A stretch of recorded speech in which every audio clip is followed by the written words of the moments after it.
Vamos a comenzar nuestra reunión de oración como cada miércoles, reflexionando en la palabra del Señor. Qué bueno que podemos estar juntos para animarnos al amor, a las buenas obras, a la oración, a través de recordarnos las buenas noticias del Evangelio. Y me gustaría que pudiéramos reflexionar esta noche en el Evangelio de Marcos, capítulo 10, versículos del 35 al 45. Marcos capítulo 10, versículos 35 al 45. De acuerdo a nuestro plan de lectura anual, estamos leyendo el Evangelio de Marcos, así que, bueno, me pareció muy importante leer lo que se nos menciona en estos versículos, y el título de la meditación es Una oración por el reino.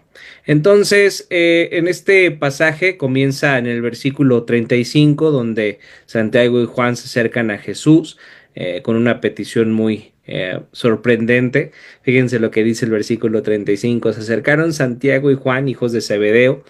Maestro, dijeron, queremos que nos concedas lo que te vamos a pedir. ¿Qué quieren que haga por ustedes? Concédenos que en tu glorioso reino uno de nosotros se siente a tu derecha y el otro a tu izquierda. Aquí vemos claramente cómo eran los discípulos de Jesús, cómo eran Juan y Santiago. Estaban tan preocupados por saber quién sería el más grande entre ellos, quién tendría el lugar de honor junto a su maestro. Y si somos honestos, eso podemos decir que egoístas, que orgullosos, eh, que abusivos eran Santiago y Juan, pero vemos que realmente su comportamiento es profundamente humano, es una expresión de nuestros corazones rotos. Todos nosotros en algún momento hemos deseado lo mismo, hemos deseado ser reconocidos, hemos deseado tener el primer lugar, ser los más queridos, ser los consentidos, o que nos consideren como más importantes que otros. Nos halaga que nos den la gloria, nos atrae tener el honor. Eso lo anhelamos, tú y yo como seres humanos, ser vistos, ser amados, ser respetados.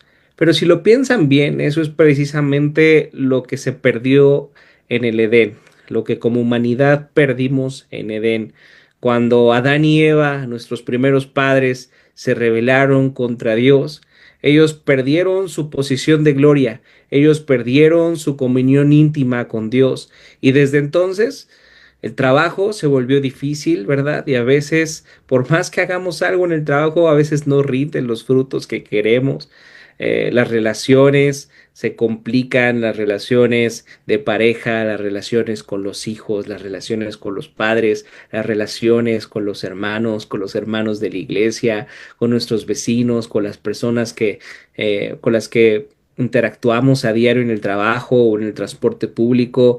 Parece que es muy difícil mantener las relaciones. A veces parece que se mantienen con alfileres, pero si quitas un alfiler, de pronto se vuelve un caos cualquier tipo de relación. La vida hemos visto que se ha vuelto algo hostil, y aunque no siempre lo notamos, pasamos la vida buscando recuperar esa gloria perdida en Edén, intentando llenar ese vacío que todos tenemos en nuestros corazones con la aprobación de los demás, con las demás, caerles bien a las personas y que nos traten bien y que nos consideren. Y eso es realmente lo que querían Juan y Santiago, que los consideraran, tener un lugar de honor, tener un lugar de gloria al lado de Jesús. Queremos sentarnos en los lugares de honor a tu lado, Jesús. Eso es lo que estaban diciendo. Pero vean lo que le responde Jesús, les responde en el versículo 38. Ustedes no saben lo que están pidiendo, respondió Jesús. ¿Pueden acaso beber el trago amargo de la copa que yo bebo o pasar por la prueba del bautismo con el que yo voy a ser bautizado? Y ellos con, con esta confianza ingenua responden, sí, sí podemos. Fíjense, ellos querían la gloria sin entender el costo, querían la corona, pero sin la cruz, querían una corona, pero no de espinas. Como nosotros tantas veces estamos tan cegados por nuestro propio egoísmo. Así, de esa misma manera, ellos querían aprovechar su cercanía con Jesús para obtener una posición de privilegio. Y eso también nos resulta familiar cuando conocemos a alguien con poder, cuando conocemos a alguien con influencia, cuando conocemos a alguien tal vez con dinero. Es natural buscar beneficiarnos de esa relación. Los hijos de Zebedeo querían aprovechar el privilegio de estar cerca de Cristo, pero Jesús los confronta con una verdad que debería haberlos hecho temblar. ¿Pueden beber mi copa? ¿Pueden pasar por mi bautismo? ¿Qué les quería decir Jesús con estas preguntas? ¿Qué quiere decir Jesús con decir, ustedes pueden beber mi copa y pueden pasar por mi bautismo? Es decir, ustedes pueden sufrir como yo voy a sufrir. Ellos no lo entendieron y aún así respondieron que sí. Entonces Jesús les dice, de hecho, beberán la copa que yo beberé, pero sentarse a mi derecho o a mi izquierda no me corresponde concederlo. Eso ya está decidido. Y aquí aparece otra lección importante que nos deja este pasaje. Dios tiene un plan para nosotros, pero ese es un plan que tú y yo que tú y yo no conocemos. Nos gustaría que ese plan fuera algo así como lo que se estaban imaginando Juan y Santiago, estar sentados a la diestra de Jesús en un lugar de gloria, pero no sabemos realmente lo que el Señor depare para nuestras vidas, no sabemos realmente cuál vaya a ser la voluntad del Señor para nuestras vidas, no sabemos si el día de mañana vamos a tener que enfrentar alguna enfermedad, no sabemos si mañana vamos a tener que enfrentar un jefe complicado en el trabajo, si tal vez vamos a tener que enfrentar el desempleo, si tal vez vamos a tener que enfrentar algún problema familiar o algún problema político o algún problema global, no sabemos. Un día podemos estar bien y al otro día podemos perderlo todo. Estos últimos días hemos visto claramente y de manera visible como en un momento, en un abrir y cerrar de ojos, podemos perderlo absolutamente todo. Y fíjense, tenemos que entender esto en este tiempo y este texto me parece muy rico el entender que Dios tiene un plan para nosotros que nosotros no conocemos, porque nuestra tarea no es controlar los resultados, nuestra tarea no es controlar el futuro, sino nuestra tarea como cristianos es aprender a confiar en nuestro Padre, en nuestro Dios, en nuestro Salvador Jesucristo. Pero esta confianza que debemos de tener en Dios no es una confianza ciega, ¿están de acuerdo? Ni tampoco es una confianza ingenua. ¿Por qué la fe en Jesús, la fe en nuestro Dios no es una confianza ingenua ni ciega?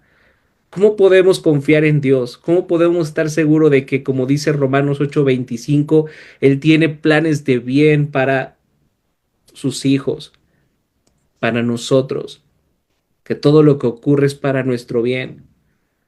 ¿Podemos confiar en Dios sabiendo que somos profundamente amados?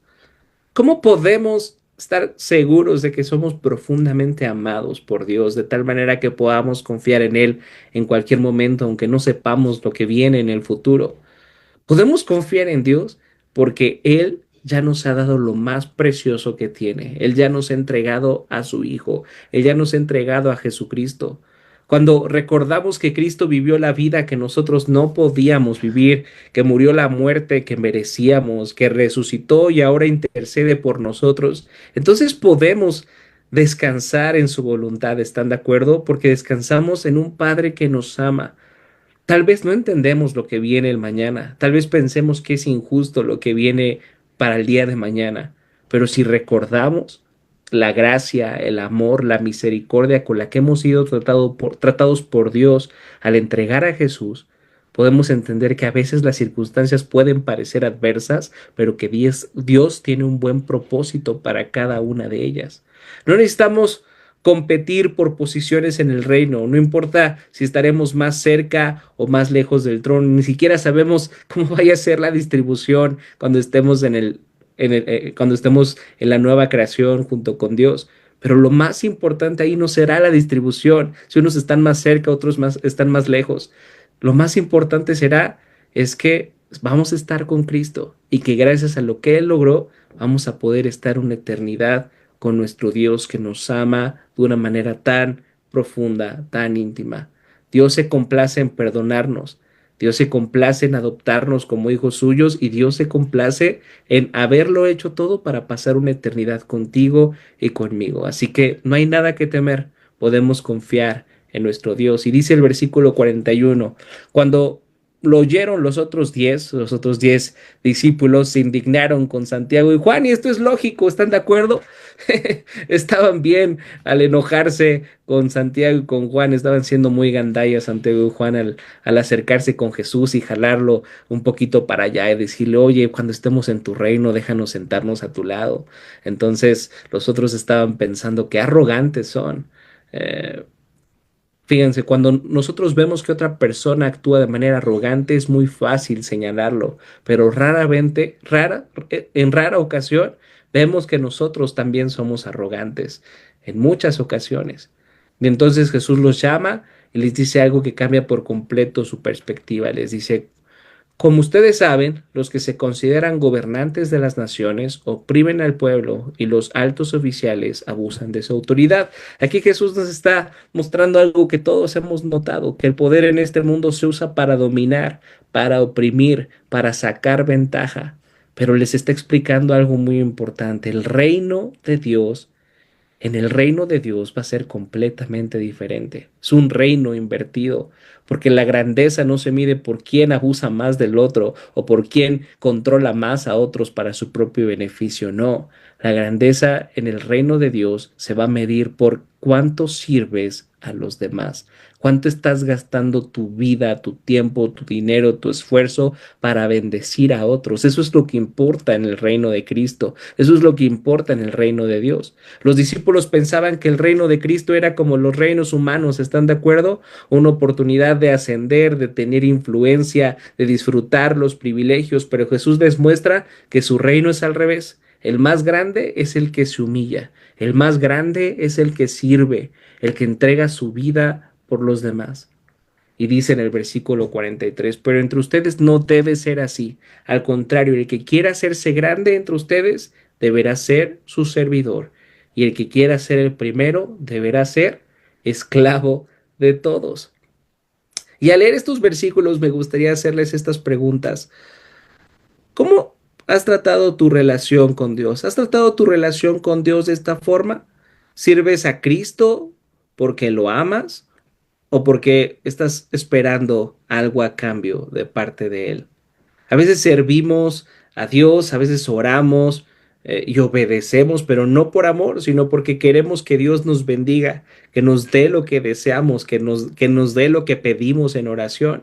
Pero eso no es fe, eso es una forma de usar a Dios como un medio para obtener otro fin. Realmente no nos estamos acercando a Dios como nuestro Señor, como nuestro Dios, como nuestro Padre. Lo estamos tratando más como un mayordomo cósmico, como un genio de la lámpara maravillosa que queremos que cumpla nuestros deseos y planes egoístas. Jesús quiere que tengamos una relación genuina con Él, no basada en lo que podemos obtener de Él, sino en lo que ya hemos recibido, su amor, su perdón. Realmente puedes amar a Cristo, seguirlo y vivir una vida para su gloria y de beneficio para los demás, a pesar de que Dios no te dé lo que tú quieres. Fíjense lo que les estoy preguntando. Ustedes pueden ser cristianos, vivir para la gloria de Dios y el beneficio de los demás, a pesar de que Dios no les dé lo que ustedes quieren. ¿O realmente están en una relación con Dios como un ganar-ganar? Yo te doy esto, Dios, yo te doy mi obediencia, pero a ti te toca entonces ahora me bendecirme. Esa no es la fe cristiana. Ese no es el Dios que se nos muestra en la Biblia. El Dios que se nos muestra en la Biblia es un Dios que viene, nos salva, hace todo lo que nosotros no podemos hacer y ahora respondemos a esa gracia, a esa salvación. Él ya te ha dado todo lo que tú necesitabas y todo lo que tú y yo necesitábamos es Cristo Jesús. Ya nos lo ha dado todo. Ahora podrás obedecerlo y vivir una vida para Él a pesar de que no se cumplan tus planes egoístas. Tenemos que preguntarnos eso. Tenemos que preguntarnos eso. Eh, y eso se puede notar claramente en nuestra vida de oración. ¿Están de acuerdo? Muchos se la pasan pidiendo por salud, por trabajo, por sus problemas. Y no está mal, pedir por la salud de nosotros o de algún familiar, por el trabajo, que podamos tener un trabajo, que alguien en nuestra familia tenga trabajo, o porque se resuelvan los problemas o las circunstancias difíciles que vemos en las vidas de otros. No está mal orar por eso, pero estamos haciendo oraciones de reino, es decir, cuando pedimos por la salud de alguien, simplemente pedimos para que se sane y ya. Eso no tiene nada de cristiano. Así oran también los no cristianos, ¿están de acuerdo? Bueno, que se sane fulanito, que le vaya bien a Menganito, que tenga un buen trabajo.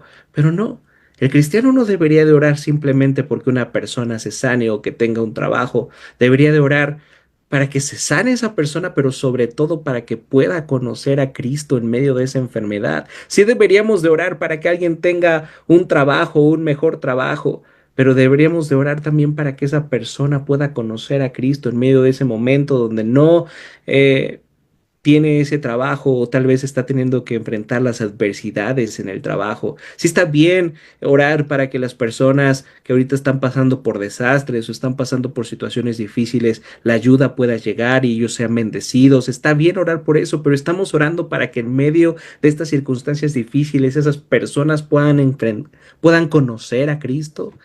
¿Estamos haciendo oraciones por el reino? ¿Estamos orando como cristianos o estamos orando como podría orar cualquier no cristiano?